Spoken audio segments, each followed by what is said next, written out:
So I've seen the question pop up in my clan a couple times about how was I actually getting the big numbers I was getting in Clan Boss as early as I was, getting up to 6 million, and now getting Eothar added instead of Aethel, and he's only at 50, still hitting those big numbers. So a lot of that arena comes down to turn order and then having the right kinds of moves in place to maximize your damage output. So here you see my Gorgrab goes first, and what he does is immediately boosts the turn meter, pushing everybody forward to go a little bit sooner and increases everybody's attack damage. So you're going to actually do a little bit more damage whenever he's got this buff up. So the first really big jump for me came in getting Tyrell into the team because he brings two big things to it. The first is Singing Steel, which lowers the defense. So you can always see an enemy debuff pop up along with the damage along the enemy, and then you see it actually for the number of turns it is up here in the top left corner. And you need to pay attention to that on the clan boss, because as we're going to see later, if you're doing this right, you're going to max out the number of debuffs on the clan boss with poisons and damage dealing ones and all of the debuffs you need in order to maximize that damage. And so you have to be keeping track so you don't try to put up extra debuffs when he's already got 10 and you can't do any extra. So next up in my turn order is Elenaril, who's my big damage dealer right now, and a lot of that comes from just a massive main hit, but she also puts up 2 poisons if she crits, so this is a big way to tick away damage as we go, which is kind of one of the key focuses for the clan boss. You want to keep popping those damages up there, which means for Elenaril I want to have my crit as high as possible so that she's critting more frequently and putting up the 2 poisons. So next in my turn order is Coldheart, which is obviously a clan boss favorite for a couple of reasons. But the number one is this Heartseeker, which does damage based on the enemy's max hit points, which is obviously massive with the clan boss. So you're always going to be hitting these big numbers on crits. But you always want to try to hit those crits when defense down is on the clan boss, so that way you maximize the amount of damage he actually takes from those big hits. So unfortunately, Eothar is still slow, and next in the turn order is the clan boss itself. So I'm really hoping to speed him up to get him in the order before clan boss goes so that he can do his next big move. But what you see happen here is you see some poisons actually tick for damage on the clan boss, and then he hits everybody, and then Eothar has a chance to take his turn.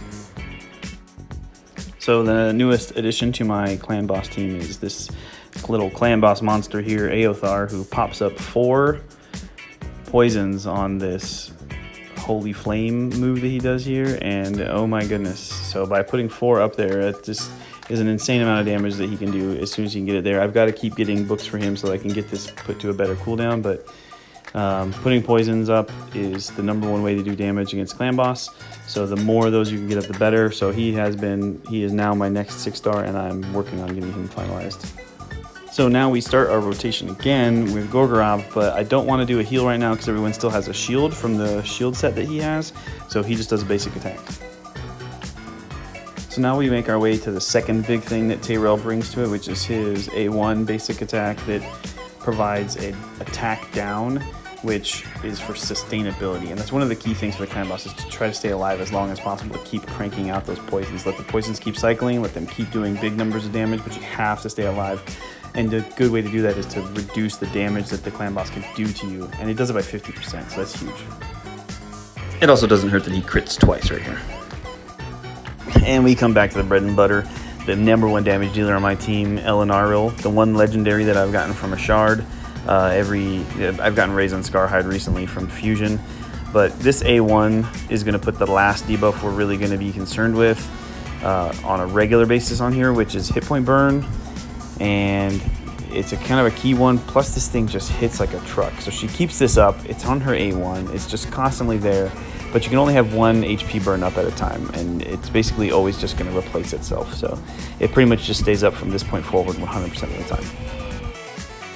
So another thing that makes Coldheart really cool is that her A1 hits 4 times when you have a single target, and so I'm going towards Giant Slayer, which is going to make this thing proc additional big damage like poisons once I get there, but I'm not there yet. But so one of the key kind of cool strategy things you can do while building up Coldheart is her A1 puts a heal block on, but that doesn't affect the clan boss because he's not going to do any healing. but her A2 will put a poison on if the enemy has a heal block on. So by putting the heal block on, then it allows you to put a poison on the next round. So I go ahead and usually try to go ahead and put that up as quickly as I can. So it cycles back up, Gorgorab, everybody's still under shield, back to basic again. So a lot of this from here forward is pretty much just rinse and repeat, but some things to consider is underneath the support tree, you're going to get an ability which allows you to have a higher accuracy if you have no skills on cooldown. So those key poison application ones will work better if you haven't used any other special abilities. So in cases like Tyrell and Eothar, where their A3 does hit pretty hard, it would be on cooldown again when it's time for you to apply poisons or apply important debuffs to actually do more damage or stay alive longer in the clan boss fight. So you may want to avoid doing those extra damage ones. Plus, long-term thought process as you actually build out your strategy, multi-hit A1s, which both of them have, and both have the potential, especially Eothar under 50% health. The clan boss will get a buff and he can steal that. And Tyrell may have a chance to reapply his attack down. It really is more beneficial to just stick to your A1 and do your really key debuff piece or your poison application with Eothar and Tyrell. Because once you get Giant Slayer, each of those hits, especially since they're both multi-hit, have an opportunity to go ahead and proc enough damage just like an extra poison. So you get a 30% chance on those multi-hit ones, and with both of them hitting twice, they're getting a 60% chance. Not really, but two 30% chances to potentially hit for another poison damage. If you're planning on using the support tree and getting that added accuracy when you have no other abilities on cooldown, so you use your key debuffing and then you use your basic, so that way when your key debuffing comes back up, you have no other abilities on cooldown and you can get that extra accuracy.